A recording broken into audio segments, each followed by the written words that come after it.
thanks for having me. And I'm just going to give you a little bit of an introduction to the next panel, as I understand it. And we're going to talk about the future of the brain economy, which to me it's always kind of interesting when I hear that, because I'm thinking there is a brain economy. Otherwise, I wouldn't have had a job since 1992. I'm a neurosurgeon. That's what I do to earn a living. Actually, even though I'm a member of the legislature, I still practice. I still work. Today's Tuesday. I did 3 cases yesterday morning before coming up to Austin. So yeah, it's still a regular full-time job. And I'm at a stage in my career where I can do that because I really enjoy it, and it's just a lot of fun. And you get to help a lot of people at a very personal, individual level. And then what we do here, it affects millions of people from a policy standpoint. So a lot less personal, but much, much higher impact. And over the course of my career, I've seen a lot change in science and technology, and particularly in neurosurgery. As it would turn out, I'm what some might call a functional neurosurgeon, meaning that my kind of subspecialty, if you will, is in movement disorders. And so there's cerebrovascular, being aneurysms and AVMs, neuro-oncology, obviously, tumors. But there's a subset of us that have worked on patients with Parkinson's and central tremor and other types of movement disorders, but principally Parkinson's and central tremor. And I've been doing that since 1995. And so what I do today is really just a very, years ago, we would have considered it advanced. Today, I'm going to tell you it's a very crude precursor for what you're going to see in real life in the next 10 to 20 years, because neuromodulation is about to really take off, in my view, in a very big way. So I do DBS, which is putting a pacemaker type device into the brain. We also now have focused ultrasound, where we can ablate different targets in the brain in a completely non-invasive fashion with no anesthesia, which is really remarkable when I think about where we started when I first began this type of work in 1995 to what I get to do today. It's pretty amazing. But what the people who come in my footsteps are going to be doing in 30 years is going to be even more amazing than what is happening right now. Current topic in the legislature that I think has a lot of interest is the Dementia Prevention Research Institute of Texas, so it's called DPRIT. And going back about 6 years, there were a group of us in the House of Representatives that were pretty interested in how do we have a really powerful initiative when it comes to neuroscience research. And we've struggled for a little while to get that across the finish line. The lieutenant governor has decided to make dementia a top priority of his, and he's very passionate about it. And we had a great visit just Sunday night about this, where he shared his vision for how we can really tackle this problem in a world-leading way in Texas. And so I'm very appreciative of his leadership in wanting to advance this legislation. Some of you may be familiar with CPRIT, and so it's very similar to what we've done with the Cancer Prevention and Research Institute of Texas. And that was a $3 billion investment over 10 years. And then after the first 10 years, we reauthorized it. And so we're now in a few years into the second decade of CPRIT, so another $3 billion. That was funded through debt, so it's bonds that are let, and then the state pays off the principal and interest, and CPRIT uses the proceeds from the bonds to resource their activities. DPRIT is also envisioned as a $3 billion 10-year initiative. Because we have a large surplus, it will be cash, so there will not be debt associated with it. There's been the most interesting debates around this have not been whether or not it's going to happen. So this is going to become a reality. I'm extremely confident of that. The bigger questions have been about maybe some of the language around the scope of what would be involved. So is it really restricted to Alzheimer's and dementia, or do we allow for other types of neurological diseases to be funded when we're trying to tackle those problems? And I've advocated that we need a little broader scope, and I think we're going to have some language that will keep us focused on dementia, but allow us to capitalize on the opportunities that are inevitably going to arise over the next decade that we can't anticipate today, where that biggest opportunity is going to be. So scope has been a question that is currently being considered by the legislature. And then the other, which is a little bit more boring perhaps for you guys, is just the finance piece. Because if you gave me $3 billion in cash, I would totally invest that. And I would invest it, continue to build the corpus, and then you don't have to come back in 10 years and ask for an additional allocation. Now, admittedly, that would not immediately produce a $300 million a year opportunity, and going straight cash and letting them spend it will do that. So that will supercharge the effort upfront.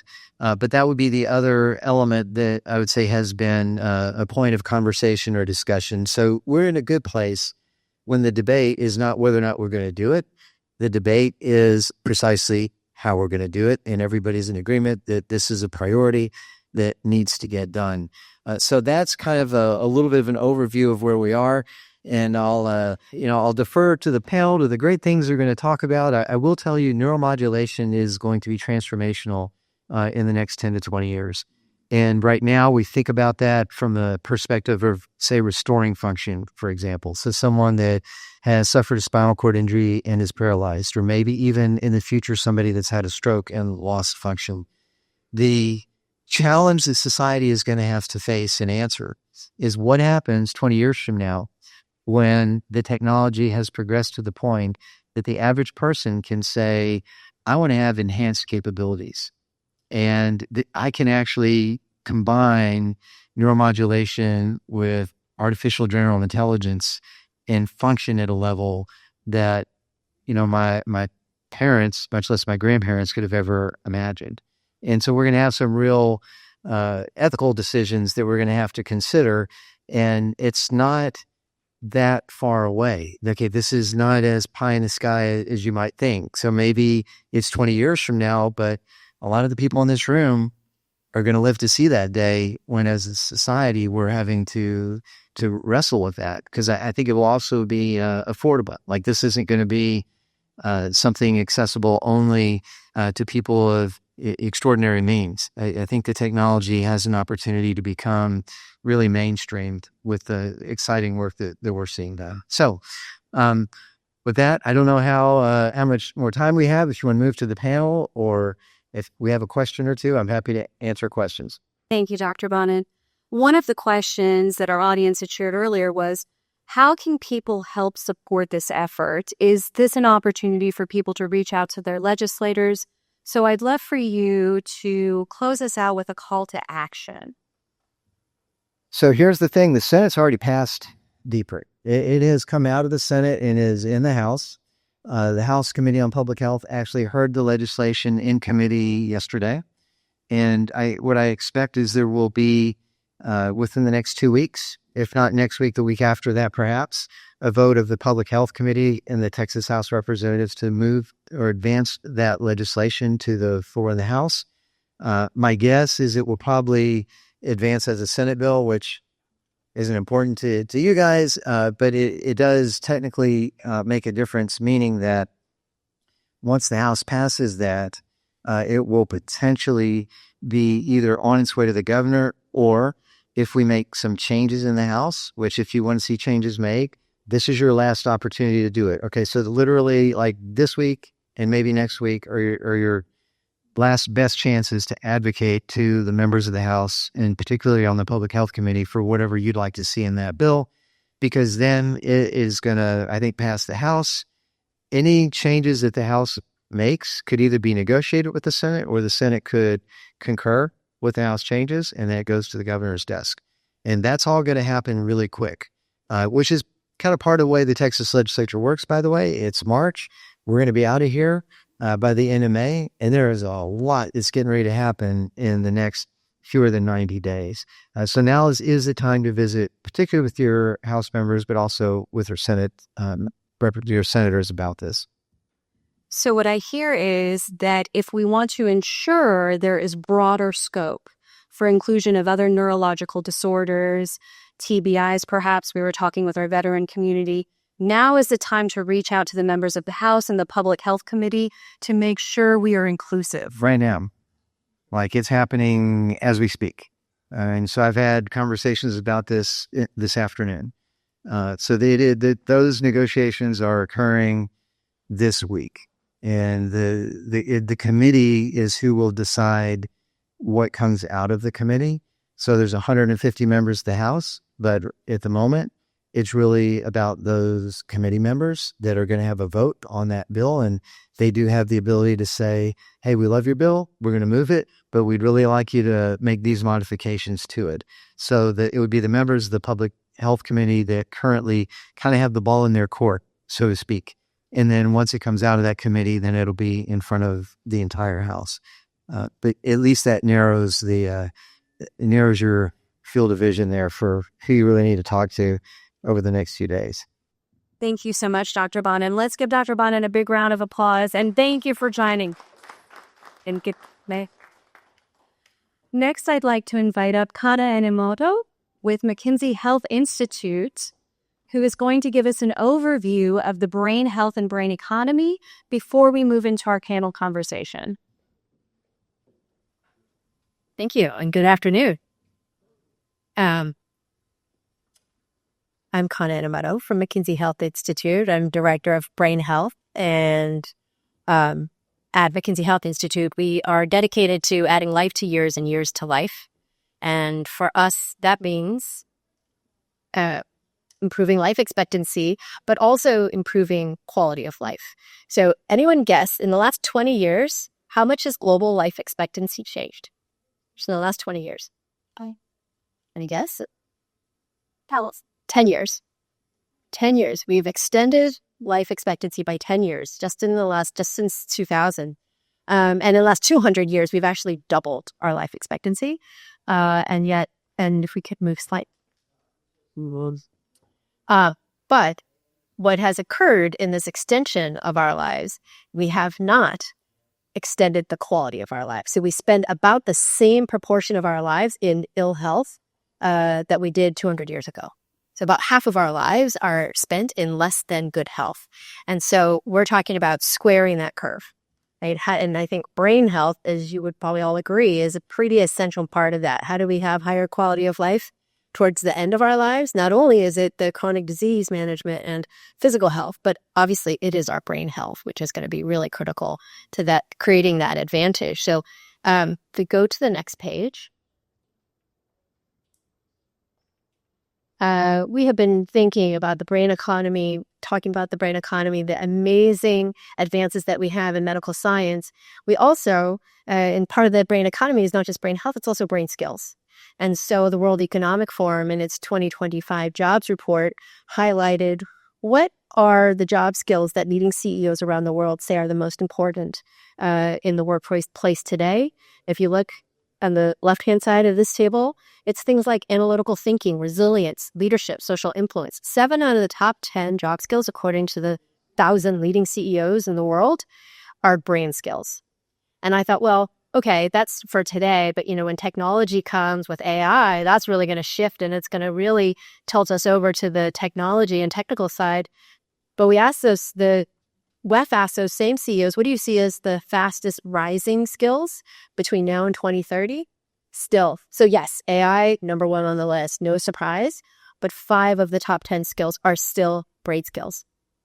So these brain skills aren't just something we need to think about today or be concerned about today, but it is something that we need to think about for the next 5 years, 10 years, 50 years. Next page.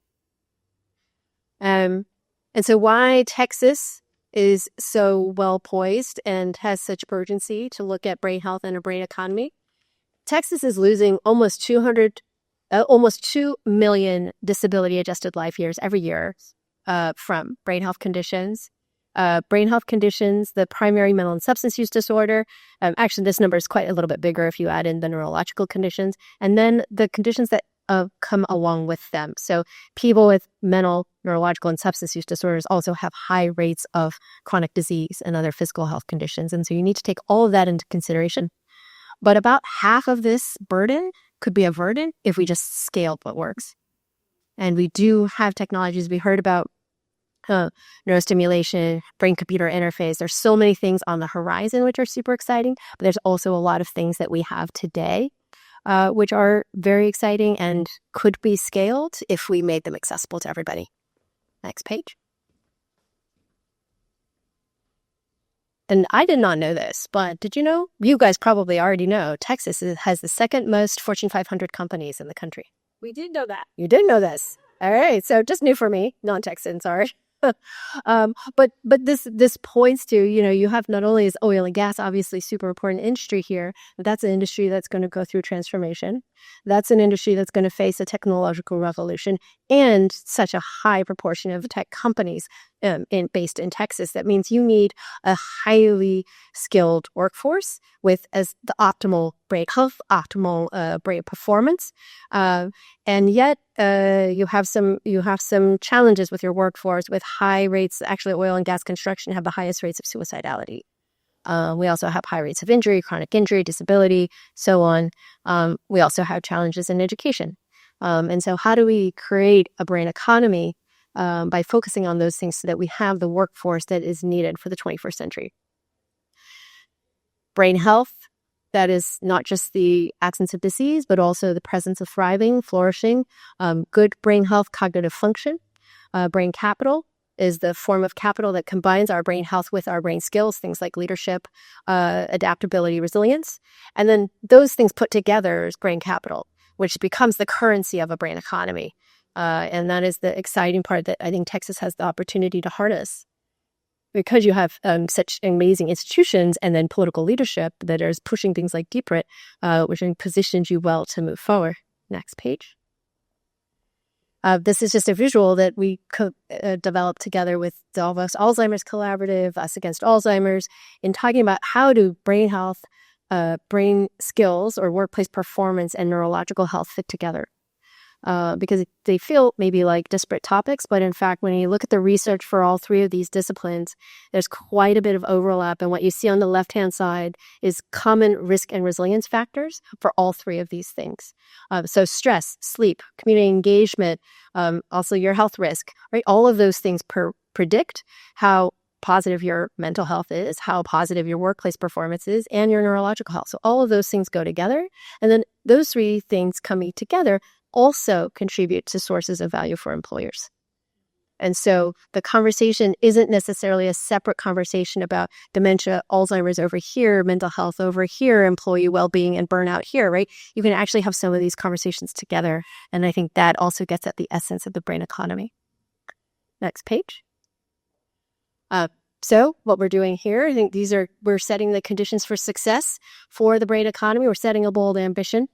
We're fostering this collaboration. We're intervening early with these conditions. We're scaling what works and talking about innovative financing. And I think DPRIT is the beginning of that conversation and very excited. Fabulous. Now, Kana's going to stay on stage, but let's give her a big round of applause for taking us through that fascinating presentation. And I'm going to invite the rest of our panelists to join us on stage. I don't know about y'all, but who learned something new? Who learned something new? I certainly did. And I don't know about y'all, but now my brain is churning around how this impacts my work. If you work in education, if you work in workforce development, we have veterans in the room, we have defense contractors in the room, we have members of industry. This impacts all of our efforts to create the better Texas that we hope to create together. So again, be thinking how this impacts the individuals, the people, and the lives that you help shape as we go through these topics together. So Harris, I'm going to turn this to you to share a little bit about yourself, your work with Rice University, and the many hats that you wear, because you do wear many. And then I'll ask each of the panelists to give a brief introduction. And then we have a couple of questions to lead you through. And then I know members of the audience have questions as well. Lauren, thank you for organizing the Texas House and to Melanie as well. So it's good to see everyone. Thank you for being here. This is about how do we boost the GDP of Texas? How do we boost the productivity of businesses, boost the productivity of organizations? How do we, if we have products and services, how do we sell them into bigger markets? The brain economy is not something that people think about. It is a big, big market out there that's worth $26 trillion. So hopefully by the end of today, you can all think about what does this mean to you and how can you get involved in it. I personally got to the brain economy because I see the size and scale of global brain issues as so massive $3.5 trillion a year is lost in global productivity, and that's rising at 5% a year. I looked at this and I thought, this is like a big elephant in the room. And I started my life as a physician in Australia, touched a part of the elephant. As a scientist, you touch another part of the elephant. As a business person, you touch another part. But this requires systems change, something big, something akin to the energy transition that we know so well in Texas. That's what this is, this brain transition. And so I spend all my time now with Rice at the Baker Institute thinking about the brain economy transition. How do we explain it, tell the story, and how do we actually do it? So very technical economics, finance, and public policy. So I'm also very interested in this because I live with migraine headaches with visual aura. So it's a kind of disability. I only get relief from that with a very advanced medication. So I live this every month. I get struck down with these vision issues. It's a kind of a form of epilepsy. So that's why I care about this. And I've gone from having no relief at all, no medications worked, to now finally with an advanced medication, I can get some relief. So that's me. But let's hand over now to our other expert panelists to introduce themselves and hand about you, Art. Exactly. And so we're going to share mics. So Giulio, you'll be next. And the question is a little bit about yourself, certainly the work that you are doing. But as Harris shared, each of you has a personal connection to why this is important for you. And I know each of us in the audience will be thinking about neurological disorders, mental health challenges, and how this is personal for all of us. Well, that is correct. And thank you, first of all, for organizing this and having me over. You could tell from my perfect Texas drawl that I was not exactly born here. In fact, I was born and raised less than a mile from the Vatican in Rome. But as they say, I tried to get here as soon as I could. And that happened 32 years ago. We're reaching out UTMB and doing all my academic career there to these days, where I'm the vice president for brain health and the director of the Moody Brain Health Institute at UTMB. So clearly brain health has been my passion since the very beginning. And I see the issue, the very important issue that very well presented by Harris, from the binocular of basic scientists. They really try to see how the science will form and will put together that platform over which I believe a revolution in brain health that we call in brain economy must occur. So that's what I'm looking at. And I've, personal stories why I became so fascinated by brain health. My specialties are Alzheimer's disease. I've been doing Alzheimer's disease since the very beginning, since actually I was a postdoc, very junior postdoc, a long time ago.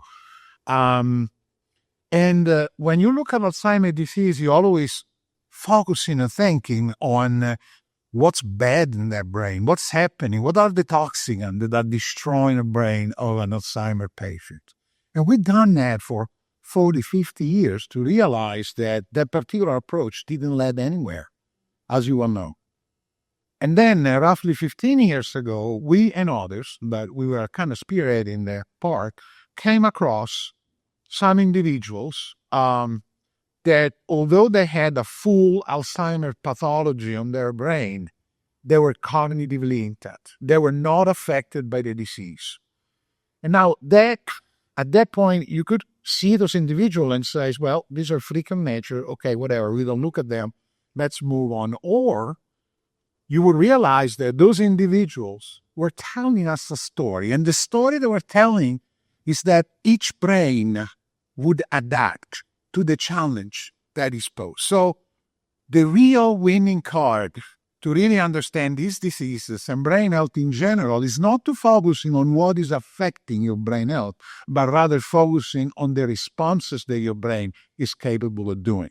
And that opens a whole world of interest consideration, including the many different things you're seeing in the previous presentation, how many risk factors are being presented. Those are the things that affect the way our brain respond to the challenges. And so that's where brain health and brain economy, leading to brain economy, become foundational, even for basic science. And that's why I'm so thrilled to be here.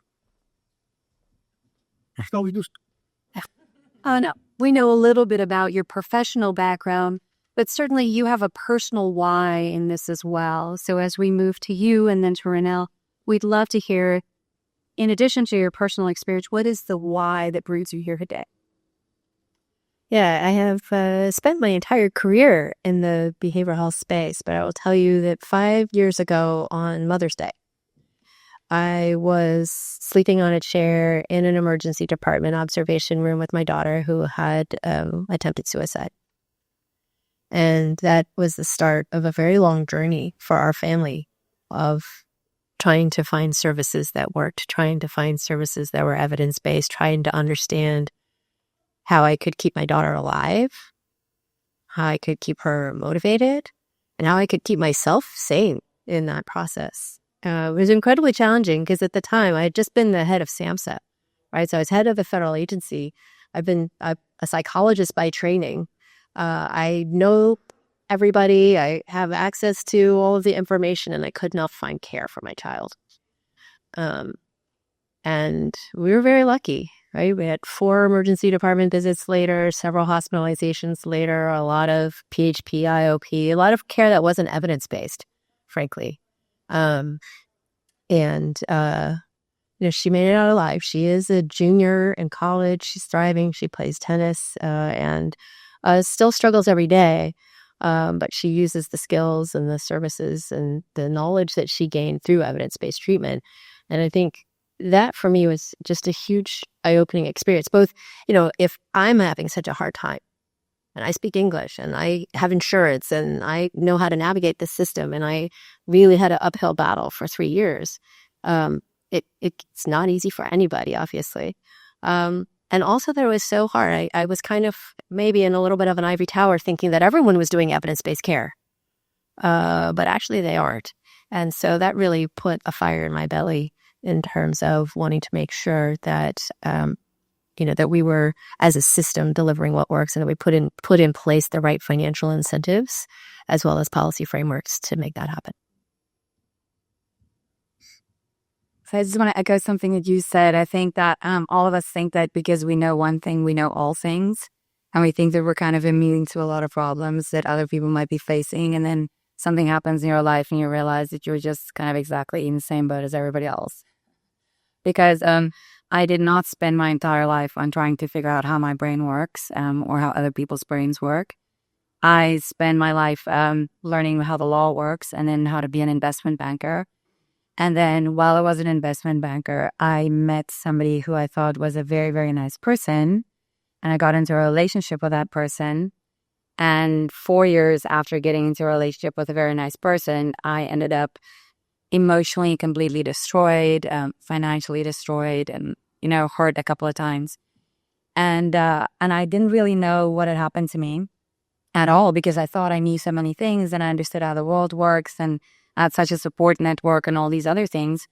And I decided to set out to understand what had happened to me. And the more I learned about domestic violence and about intimate partner violence, the more I realized that I had been in a relationship like that, which was shocking to me because I always thought, it could happen to other people who don't know anything about the world, who don't have support systems, but it couldn't happen to me. And then I tried to figure out how to help other people to get out of these relationships. And I realized that there were no real resources for doing that. There were like PhD theses on how people behave and why they behave that way and different things like that. But there was nothing really practical. So I decided to create a resource that is practical so people can go in layman's terms and in language that I could understand. What is abuse? Why are you vulnerable to abuse? How does it work? And how to practically get your life out of that situation. So then for the first time, I realized that the mental health impact of abuse is probably the most severe one. Everybody thinks that abuse is about being hit. It's not. If you ever get hit, it's the last thing in the relationship. Men, women, and people from all different gender orientations can go through abuse their entire lives and never know that they've been abused because a hand wasn't lifted against them. And so I learned about what my brain does. And I was shocked to realize that my brain was really important and that it was responsible for absolutely everything in my life. Everything I thought, said, did, it started and ended with my brain. And that my brain had been so impacted by this individual that I've been through trauma and that I was suffering from PTSD and that I had to relearn to trust myself and like how to sleep at night and how to relax and do all these different things. And that's why I became interested in brain health. In that process, because of my work, the work that I do, I met a bunch of people in universities and research institutions and to work in technology, companies and all these different things. So I realized that there was this idea called the brain health movement, brain capital, the whole brain economy movement. And I decided to get involved. And that's when I met Harris Air. And through Harris, all these interesting people who are working on the same issue. And the reason why I think that intimate partner violence and domestic violence is a really key element of this movement is that 1 out of 3 women, 1 out of 9 men, and 1 out of every 2 LGBTQ people will be in an abusive relationship in their lifetime. Typically, that relationship, their first abusive relationship, will be between the ages of 18 and 24. The impact of that abuse on them, they will not know probably while it's happening, potentially after it's happening. And this can happen to people also while they're working. So it will impact the way that they can earn and that they can produce in companies. But also corporations will suffer because if they're not paying attention to this, because their people will not be productive. And that's why. That's kind of my reason for being here. Well, that I think was a really key segue. I want to make sure we heard that number, though. Ronelle, you said 1 in 3. 1 in 3 to women. 1 in 9 men, but we do know that men underreport. There's a lot of shame attached for men to admit that they've been in abusive relationships. Well, and this is the context of trauma. It is not only mental, emotional, physical abuse, but experiencing trauma impacts our brain, impacts our neurological health in so many ways. We've mentioned veterans and their experience of trauma. Traumatic brain injuries is another key piece of that puzzle as well. I think the audience and the panelists represent such a broad swath of society that we can all recognize ourselves in some of the things that you've shared. And Ronelle, you were starting to touch on the conversation here now, the economic impact on our workforce, on our GDP, on the IP that we are putting out to stay competitive in the global economy as well. And Harris, this is where I think we start to weave in those aspects of policy and conversation. Kana, you mentioned that as well. When we think about the brain economy in this transition, we have to think of the systemic architecture to support it. Harris? I love that word, systemic architecture. So how are we going to slowly shift the systemic architecture of the economy? So how, basically, to get a little bit technical, we need to think sector by sector. What is happening in that sector that is frankly, let's just talk about undermining the brain capital of people. What's happening in the food system sector where too much ultra-processed food is stressing your gut and your gut-brain axis and causing you to have more depression, anxiety, or more obesity. So what are we going to do to shift the food system? Are there 3 to 5 shifts that we can think of in the food system? Are there targets for those shifts and indicators to track those targets? What about real estate? Real estate, I didn't know about this until a couple of years ago, but there's a whole field of neurodesign and neuroarchitecture. When we design buildings these days, we can design buildings to lower stress, increase creativity. You can design buildings to boost patent development and new product development. So the real estate sector is a question. What do we do about the real estate sector? What do we do about, you can think through every sector, what are we doing that is going to add to the brain economy to flip that sector from brain negative, wasting brain capital, to brain positive, building brain capital? And so let's talk about that now. Let's talk about what stakeholders do we want to see getting involved in the brain economy. Julie, I'll hand it over to you. Give us some thoughts about unconventional, perhaps, stakeholders that need to contribute to this economic transition. Well, sure. Once again, my moleculars are the one of a basic scientist, and that's what I do. But allow me to say one comment, because we've been knowing for a while, and when I listen to you, I always get fascinated by the breadth of this idea that can embrace any level of our society. I just want to make sure that one concept is being delivered here. This is not luxury. This is not doing things so we live a happy her. This is like a need to save our own society to a point. Let me give you an example. I repeat, Alzheimer's disease, that's my field. Right now, there are anywhere from 8 million people affected by Alzheimer's in this country within a span that is projected for the year 2050. Now, I remember when I was younger, 2050 to me was, woo. Now 2050 is almost around the corner. With 1.3, that could reach the expense for this patient of $1.3 trillion a year in the United States, not around the world. And you know what does it mean from a societal point of view? That amount would bankrupt the healthcare system of any advanced society, including the United States. And therefore, as a society, we'll be faced with an important choice. What do we do with these patients? Now, let's think that concept for a moment. And that is when brain economy becomes so important at many different levels within. And so, answering your question, then passing the mic, we really need to involve apparently unrelated stakeholders that, in my opinion, they don't even know they're stakeholders in this important vein. And so I think the first step, rather than cherry picking, we're gonna bring the word out there and really make sure that the concept of brain economy is received by the society in the right way and become part of the framework upon which we build our society. So I'm thinking that we really need to engage great communicators at this point to really get the word out there and make sure that this becomes central to everything we do. I love that. So storytelling is vital. And, we talked earlier about with the DPRIT bill, Matthew McConaughey, for example, may get engaged in selling the DPRIT bill to the people of Texas to say that this is a good bill and an important thing to do, this $3 billion DPRIT. I guess folks understand that this is broad. It includes all sectors. You want to talk about other sectors or even talk about living labs, like regionalizing this stuff that, we were at the World Economic Forum. Texas brought this to the World Economic Forum. Texas is leading this brain economy thinking and innovation. But what does this mean locally? Like, we can get lost in the abstract. So maybe bring us to some of your latest thinking about regionalizing this transition. Yeah, I think there's a way to calculate what is the GDP of a state, what is the GDP in a region, and it is multiple sectors coming together. So it's not just the employers. The employers are vital. So the employers thinking about what is the workforce that we need, what is the productivity that we target, how are we in our own workplaces addressing issues of brain health, productivity, burnout, et cetera.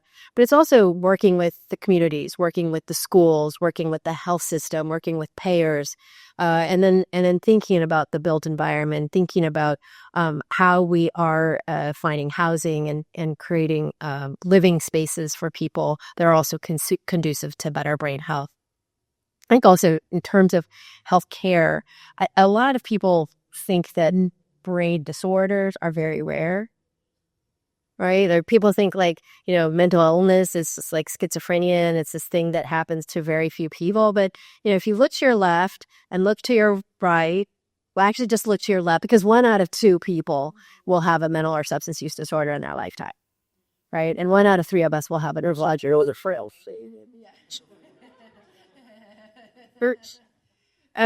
So these aren't uncommon conditions, and also what we don't understand. Many people will say for insurance companies, for example, care for mental and substance use disorders is a small proportion of the book of business. So maybe it's 4%, 6% of the cost, because these are relatively light on procedures. So, however, of the 20% of people, 25% of people that have a mental or substance use condition or a neurological condition, they are driving 65% of healthcare spend.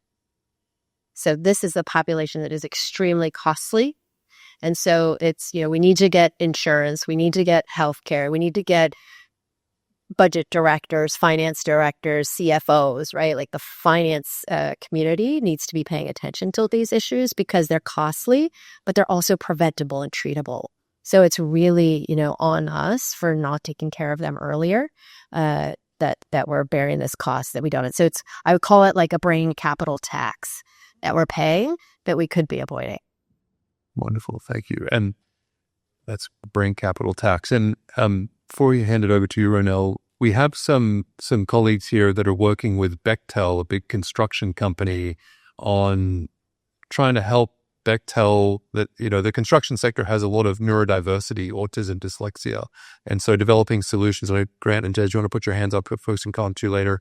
Developing technology solutions to help neurodiverse, and Harvin as well, to help neurodiverse construction workers to be more effective in the world of work, to interpret the designs of engineers more rapidly, more effectively, and more accurately when they're building mega projects. Texas is the site of huge mega project developments, and big companies that are doing this. So this is another example in the construction sector. We heard about suicide as a big issue. I think Connie mentioned that, but neurodiversity is another thing we need new solutions around. Ronelle, what would you like to say about either sectoral engagement, storytelling, or regionalization? You live in Houston. You might want to talk about the regional context of Houston, or I could talk a little bit about Houston, but I do want to say I think storytelling is really important, because I think that the average person still doesn't know what their brain does. Like in principle, you know what your brain does, but you don't understand how extremely important your brain is and how it is the most important factor to your success, to your family's success, to your company's success, and to your country's success. And then I think I think a few of these things have been said before. So definitely storytelling. We've got to figure out, who are we talking to? Where do they find their information? How do they take in their information? What are the sources that they will accept it from? And then we have to literally adjust it for the specific audience, depending on what we're trying to say to who. And this is complex. And I think that we've got to have communicators in the room from the beginning of talking about these topics so that they know what's going on and how to communicate. I think that's one thing that was already said. The other thing that I would say is, Harris, you kind of said it. We've got to start early. Like, Julio said that we're going to have a problem with people having dementia and all these other issues later on in life. But what are we doing when a child is born? What are we doing in, preschool? What are we doing in elementary school? Are we educating people? This is kind of the point that we have to start at, because we know a lot of these issues are because of what happened earlier on in life. And these are burdens that we will not be able to carry over. That's a burden that we can carry as a society. The other thing is, we've seen recently, and I think this has been coming a long time, is that government is not going to solve our problems for us. Government is not as efficient. Government is sometimes unwilling, and sometimes it's just impossible for government to solve those problems. So we've got to start relying on, philanthropy is a great place to start. But corporations, and I think that's where a lot of the storytelling and explaining how important the brain is, the corporations need to understand that this is not philanthropy that they're providing to their people. They're not doing something nice. They're investing in the outcome of their own business. And I think we're really doing that in Texas. Like in Houston, I think, what Kana and what McKinsey's doing with like the Houston Brain Plan, we're going to start analyzing these problems. We're going to figure out how to start these communication plans, how to get people involved, to start, seeing this as a bottom line investment. And so, yeah, those are some things that I would say are important at this point in time. Wonderful. Thank you. So just to do a little bit of recap before we get to our last call to action. So this is about flipping the script, and actually it's about making up a new script. A lot of you may not have heard the terms that we're talking about. We're sort of moving beyond psychiatry, neurology, talking about brain health, brain capital, brain economy. This is stuff that we're originating out of Texas, which we should all be very proud of. And then, why Texas? I explained we are teaching the world about this. We did great work in Davos. Julio was there in Davos at the World Economic Forum. We engage in these global activities around the United Nations. Texas knows systems change. Texas is the beacon of the energy transitioning from fossil fuel-based energies to clean energies and getting that better, healthier mix for the planet. Houston has a Houston Energy Transition Initiative, for example. So societies that understand systems change are uniquely able to do this brain transition. And so Texas gets this.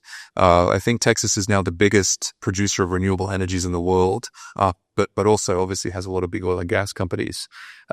Why Texas? DPRIT, there is nothing on the global scale the size of DPRIT, $3 billion of state government funding for dementia prevention. That, when we were telling people in Davos, it doesn't matter if they're in California, New York, Europe, they do not have that amount of resource. So what Representative Bonin presented is bigger than anyone else is doing in the world. And so this is a window of opportunity for us to keep pushing this. But now let's get to our call to action. Maybe we'll go in reverse order. What should we do? What recommendations do you have for folks here today to get involved in the brain economy in little ways, medium ways, or big ways? Let's finish with this. Okay. I always like to start with personal responsibility. So I think that the best thing that anybody in this room can do is, if you don't know how important your brain is or exactly how it works, I think the first thing is to understand that. Educate yourself. Once you educate yourself, you can educate others. And then the other thing, since we are going to solve our own problems and nobody else is going to solve it for us, I would just say that everybody who's in this room probably cares something about the brain economy and about brain health.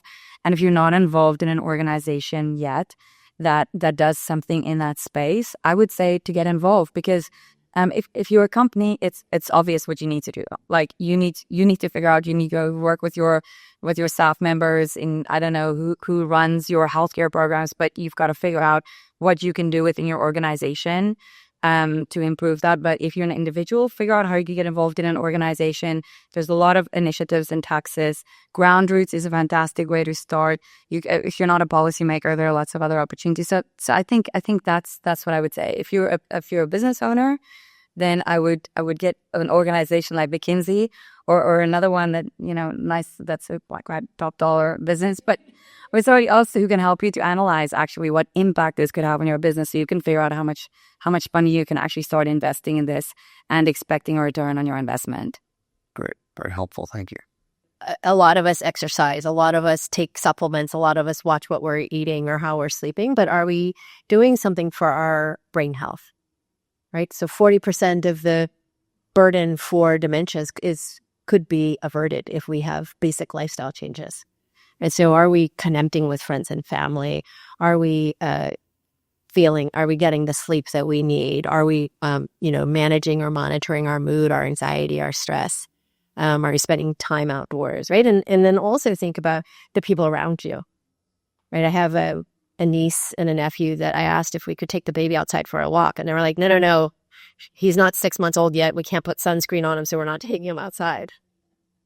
And I thought, wow, we have permeated the world with this worldview on preventing skin cancer.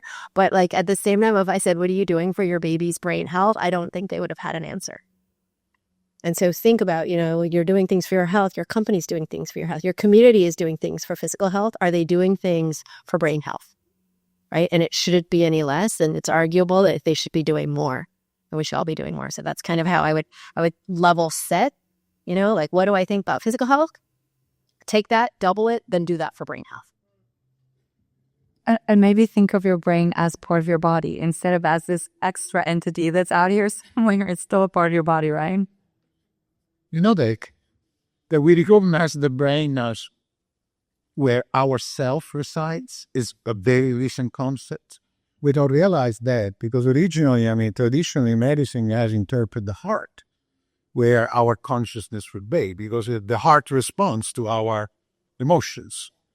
And now we are entering a new era. Actually, we already entered, but so allow me to follow up and agree very much with what you both said in a particular way, Connor. When we live in an era where we appreciate an influencer. What is an influencer? It's a person that set a lifestyle, and we look at the lifestyle and we say, oh boy, I would like to be like that. And that's very moving among the public. So I would second what Connor said, because let's be influencers for brain health. And so start from yourself, because that has a domino effect from the people around you. And remember, you go in a ideal grid, you go 7 people away and you're covered almost the entire population on Earth. Well, we will have a different time to explain this mathematical thing. But what I'm saying, you are way more influencer or influential than you think. And really proposing yourself for your own benefit as a person that really engages in good brain health has a tremendous domino effect on others. And so I believe that is what we should do in our society, what really, really should be done. Log your brain. And again, don't look at me. I'm a really bad example. I mean, well, she showed all the risk factors for Alzheimer's. I'm not again. I mean, every day for me is a conquest, obesity and never mind, and many others. But, I think that would be the real starting point. Love yourself, but love your brain, because that's where you are, believe it or not. And to play to Giulio's identity as a scientist, get involved in clinical research and clinical trials. I'm sure Giulio has met. No, something absolutely important. In my institute, we have a very functional brain bank, brain depository. We receive a lot of donations from individuals, so they're caregivers. And when the person passes, we collect the brain so we'll be able to study. Now, in the layperson, all of this, there is the idea, I say, well, my relative, my aunt, grandfather, whatever, has Alzheimer's, so you want the brain Alzheimer's. Well, you know what are the brains we seek the most? Are the brain of normal people. If you're normal, you don't think of donating your brain. You say, it's fine. That's the old joke. The Alzheimer's, Einstein brains would be very cheap, whereas, on my time, he would say Gaddafi brain is very expensive. They got to go and buy. Why? Well, never be used. So it's brand new. But the point is really, But also, if you don't want to give your brain away quite yet, even though you should. I got to pay. You'll feel that. But there is research, for example, that struck me personally. I'm 36 now. There is dementia prevention research for young adults between 19 and 39. Anyone in that age range, I can tell you about it. So there's lots of brain research that you don't need to have this swift, painless brain excision. You can just fill out a survey and be involved in things. So anyway, there's plenty of on-ramps in that sense. Rahel? Harris, I also have a question for you. What about call to actions for you? And what about some of the things that are happening in Texas that some of the folks in this room might want to get involved with? Yeah, so definitely engage with us if this interests you. Come up and talk to any of us, and you'll all get back to whoever you want to talk to. But Texas is the seat of the leadership of the brain economy. It's all happening in Texas. We have a big event in May in Houston at the Texas Medical Center Helix Park, which is Rice University, UTMB, the Greater Houston Chamber of Commerce. It's all about the Texas brain economy. So a number of you will be going already, been and talking there. So that's great. But we also have many events at Rice University in Houston. We engage on the global scene. If any of you are interested in working with us in the context of the G7, it's in Canada this year, in Kananaskis and Banff. That's in June. Also the G20 in South Africa in November, the United Nations General Assembly in New York in September. So in whichever way you want to, or your business want to engage with us, or your family office, or in whatever way we can find a way to give you an on-ramp that makes sense. So I think we should wrap it up there, or hand it back to Lauren. I was going to ask if you'd be open to taking a couple of audience questions. Let's do it. Yeah, absolutely. And thank you all again for such a fabulous and engaging conversation. I know this has sparked a lot of ideas for folks. Question, and would you do me a favor and please share your name, what organization that you're with? Thank you. My name is Steve Amos, and I'm with the nonprofit Health Code. I'm fascinated by this and would love to talk with each one of you more. But your presentation beginning caught my attention on something when you're showing the brain economy in the future. And what has given me the most pause during South by Southwest, and I've been coming to this since it was multimedia, was what I heard on Monday morning with two leading people in the AI. And I'm wondering if this is being integrated in your research. They're talking about, yes, we should use this collaborator, not decision maker. And then they said, kids are losing critical thinking skills. I wrote it down. A dumber generation. I dropped my jaw. Yes, different skills, but losing critical thinking skills. And in light of the very first presentation, what are we going to be doing to integrate a very interesting type of research, right, to see where it's going? And they talked about ways to minimizing that, which is great. But just want to bring that up because we're definitely going to that economy. No, 100%. I mean, I think it's a great point. That's why, early childhood, parents, kids, education, those are all really important parts of the brain economy. That's a sector that's got to be engaged because how do we embrace technology. Technology is bringing wonderful things to our society, to our communities, and we don't really know the full effects and the full impact on our children. And we're starting to see some emerging research that it is deleterious in different ways. And so it's important that we're looking to mitigate some of the harms that could potentially be done, that we're trying to accelerate some of the benefits that technology can bring, and then really make sure that we're focusing on the brain skills that next generation needs, because we're kind of like, yes, it's great to have generative AI. It's great. We're going to have agentic AI very soon. So not only do we lose our critical thinking, but we also learn our own agents. We lose our own agency. And so being thoughtful about what needs to be conveyed and trained in young people is going to be really important. I think that the term that strikes me is algorithm literacy. Everyone in society needs to be algorithm literate. We need to understand not like PhD level, but what are algorithms? How do we interact with algorithms day to day? You might not notice it, but we're interacting with them all the time. How can they manipulate us? How can they help us? So this sort of percolating algorithm literacy throughout society is key, but it starts young. And the last thing is that this is an issue of equity. I have a 17-month-old daughter. All I think about is how do I make her algorithm literate? Right? That's all like that. That's a first world kind of thing. And the data is showing that people that are of a higher education level, higher socioeconomic status, their critical thinking gets better with AI. That's all of you in the room. You're probably using AI and you're getting smarter and more analytic, but it's people that are in the lower socioeconomic rungs with less education. They're the ones that are really losing critical and analytic thinking capabilities. So this is definitely an issue of equity. We cannot go on with just some of us understanding this stuff. It's prime for addiction, mis and disinformation. People are losing sense of reality when they get lost in these echo chambers and filter bubbles. But I think then there's also just, as a non-scientist, just some of the obvious things, not running outside, not being in the sun, not getting vitamin D from a natural source.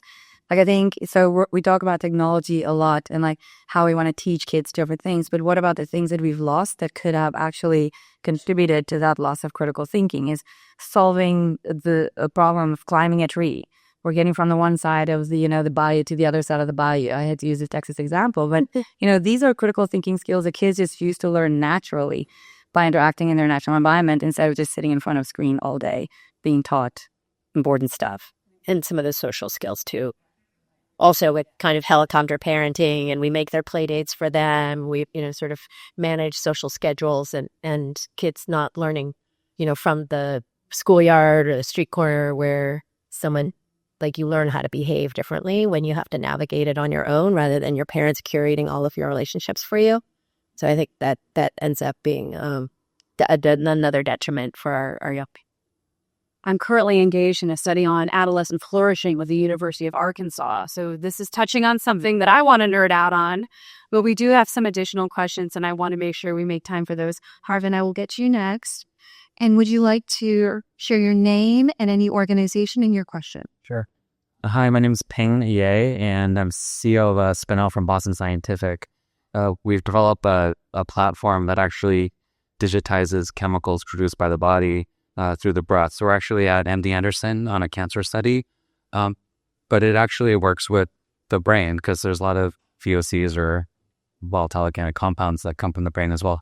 My question is, what are your thoughts on early detection of neurological disorders and the importance of that and the topic today? Thank you. I guess I can try to answer that. Well, you put the finger in one of the maybe hottest topic right now in neurology of disorders. We know that when the neurology of disorders become clinically manifest, probably extensive damage has been done. And that's because of the resilience of our brain. Our brain really capable of rearranging, rewiring, and continue function apparently normally despite devastation that is going on. So early detection becomes critical. Also, the lesson from Alzheimer's that we learned is that nothing works when the disease becomes manifest, becomes clinically relevant. The hope is to go on at the very beginning.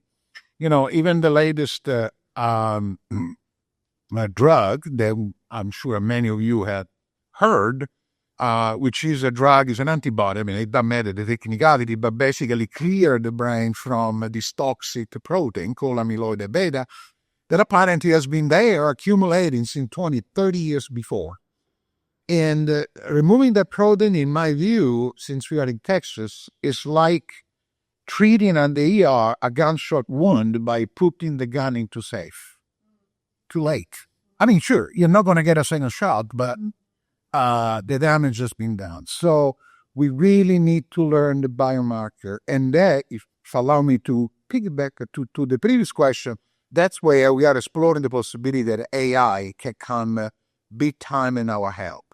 Now, we now collect a large database. So, we have the proteomics, the kinome, the interactome, so on and so forth. All big words that mean absolutely nothing. It means a bunch of proteins that will tell you have 10 of that, 4 of the other, and nobody understands those numbers. In that seemingly a very confusing series of numbers of elements that could be also chemicals, for example.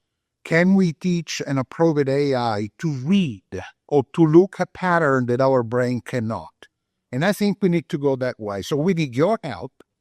You really identify and being able to detect the highest possible number of elements. And then we need really AI coming to help. I'm pleased you're afterwards. Okay.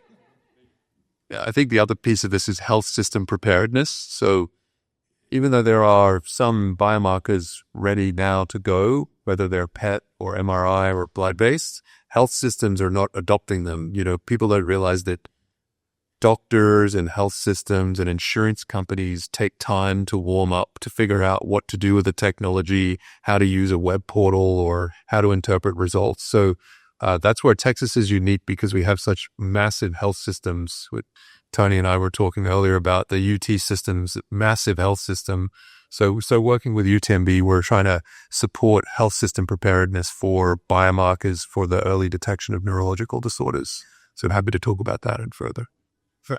Would you allow me to say one thing? Now, also at the legislative level and a healthcare system at this point, it opens an interesting question.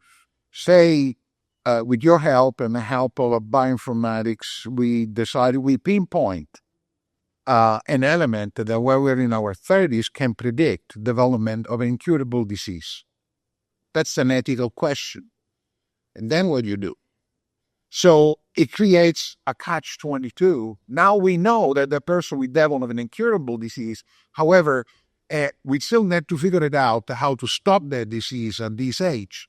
So how we can advance our knowledge, protecting also the privacy of people, and having legislators that will allow us to do that. Because right now, I doubt it would be possible to be now.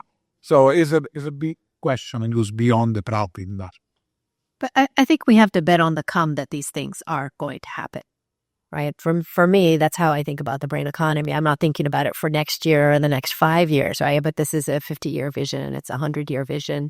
And we already have some tools that we know or are promising we've known for not some years that you could use an fMRI to detect with 90% accuracy whether cognitive behavioral therapy or a medication was going to help someone's depression.